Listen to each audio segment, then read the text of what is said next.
Hello and welcome back to another video. It's been a long time again, I'm sorry, but it's worth it because I've been working hard on some really good options for you guys. And I'm sorry if you can hear the fireworks outside. If you're from the UK, you will know it's Guy Fawkes night tonight, which I didn't know until, that fireworks have been going from 5 o'clock and it's, what time is it now? Yeah, from 5 to 9, so fireworks have been going off for a while. I've been working on a meditation group, which is just so perfect, and it's something that I've always had in my head as a vision, but I just haven't really committed to it yet. But the first session is happening this Sunday, so Sunday the 9th of November, and the session after that should be the 23rd of November. And we're going to be exploring different topics every week. We're going to be using different techniques, and there's going to be a nice community feel. Once you're in, you'll be added to an exclusive chat. You'll get exclusive PDF sheets, exclusive blogs. It's nice to know that all these blogs that I have been writing for so long now, over 2 years, I can actually put to some use in a way. Like, I've been writing a lot about the power of perception and all kinds of empowering philosophies which I draw from multiple schools of thought, and I like to kind of ground these philosophies for meditation in like neuroscience or psychology to make it more tangible. When you understand how much is mental and you know how your mind works and you know how to reprogram your mind, you know how to reinforce new beliefs, it's like the world becomes like a video game of sorts, because it's just, things become easy. When you know your mind really well, when you have a certain degree of self-awareness, you have that much more control of your life, and you have that much more awareness of what really makes you happy, what really resonates with you, what really doesn't resonate with you. So it really does matter, and it makes a difference. And I know with meditation, it's one of those things where if you first start, like, it doesn't really feel, well, it depends who you are and where you're at in life. But sometimes when people start, they feel like it doesn't really do anything. Like, they're just kind of waiting for something to happen. But the change is very deep. And when when you were working with deep change, it can take a while for it to show up. But that doesn't mean that you can't have a super profound experience just through one session. Or, like, of course, it really does depend who you are.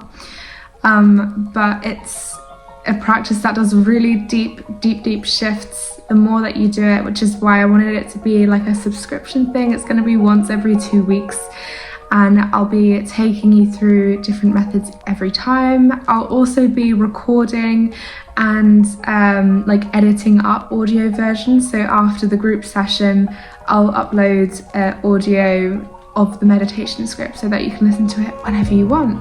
And I will also be investing in a new microphone, because I did used to have a little microphone, but I accidentally stepped on it, so we'll be dealing with that. But yes, it does link in with what we're going to talk about today, and we are going to be talking about how everything is mental, and when you understand that everything is mental, and when you also understand how to work with your minds, that life becomes a completely different game. All the things that we work through externally of ourselves, even if it's a really technically, physically challenging task, is being processed by our minds. And the more that you do something, the more that you practice something, the more that habit sets in your mind, which is why it becomes easier, because it's like a muscle memory, because the brain is a muscle.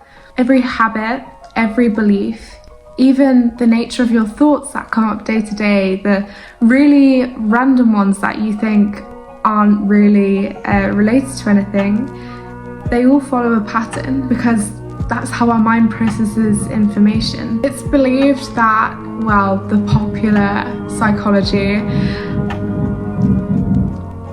sorry. It's a popular belief that 95% of your thoughts that you think in a day are the same as the day before. I think the more accurate version is around like 80%, 70, well, a high 70, like 80, 90, but it's still really high, and it's something that always shocks us. Like, you're like, no, like it can't be that high.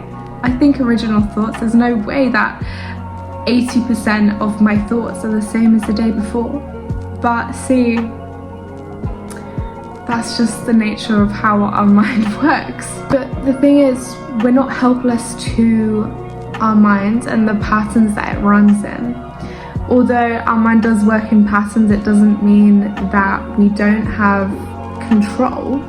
I mean, to a degree, like we need to go with the flow of our patterns and our habits to make something work, but you can make the shift, you can make the changes. And it's a lot easier, it's so much easier if you can work with the mind directly from the mind, working from the inside out. Okay, think about it like this. Every time you think a thought, or every time you are experiencing something that aligns with the bias of your beliefs, it's like you're arriving at a destination and your neurons are roads, and the more that you go down a road, the smoother that it gets. The journey is smoother, okay? But if you haven't thought a thought in a while, or there's a belief that is so far from what you personally believe, it's like the road becomes more difficult to go down, and it doesn't feel natural. It's more hard work. Maybe you don't even know how to get there. If you don't think a thought in a really long time, the road becomes blocked off and you can't connect. It's funny because, I mean, the mind is a muscle, but we don't really treat it like one anymore. We don't treat the nature of thoughts as muscles that need to be exercised. But physically, it's kind of true. The unconscious mind doesn't know the difference between what is true and what is false. Okay, so if you're repeating something, a thought that you want to show up more in your day-to-day, a feeling that you want to feel more, or a belief that will be helpful for you, it will feel like empty words at first, or empty visualizations, like maybe you use a visualization technique. But the more you do it, the more you're building up that context, the more deeply that you'll be able to feel it, until eventually you can connect to it emotionally. And when you're able to connect to it emotionally, then some really magical things happen. And that's essentially what a meditation practice is. Well, I mean, some methods, so methods that use visualization and repetition, more kind of manifestation adjacent techniques. This is how they work from a neuroscience perspective. They're paving the paths of your thoughts, and they're giving you that emotional resonance to your desires.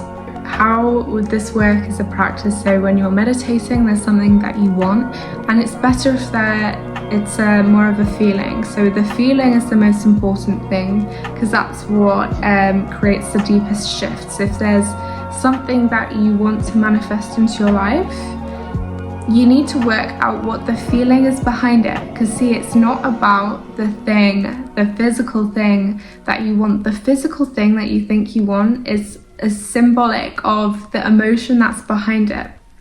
And it's a funny thing that I call the peace paradox, which is when you are in alignment with the emotion of the thing that you think you want, it's easier to attain. Because see, when you have embodied the emotion of the thing that you want to achieve, when you are emotionally attached to the version of yourself that already has the thing, your mind works in ways as the person that already has it, and so it becomes easier to grab it. And I know that might sound crazy, but let me try and explain it to you like this.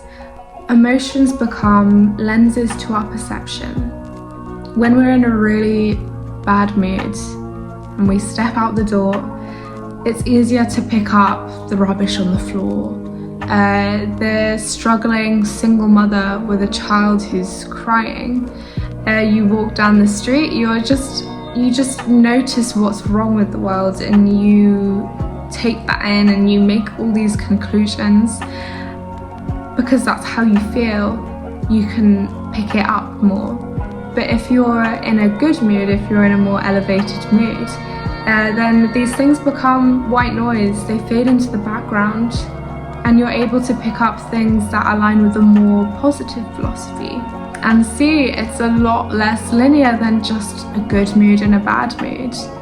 Everything has an emotional signature. As people, we are emotional signatures. That's what makes us who we are. Language has a very specific emotional signature. There are feelings that we can feel that we can't even put the words to, see? And your desires, the reason that they are your desires is because that means a feeling to you very deep down, okay? Let's say that you want a promotion at work. If you are emotionally entangled with the version of yourself who lacks the promotion and you just kind of long for it, you know, then you're not connecting with the version of yourself. You're not in the mindset of someone who deserves the promotion. But if in your mind you have that connection, there's that potential that you have attached yourself to, then your mind is going to work in a way that sees more potential in things that would get you that promotion, because your emotional bias has shifted. You literally see things and see possibilities that you wouldn't have been able to see before. You've opened up a gateway for your creative mind and you've given it permission.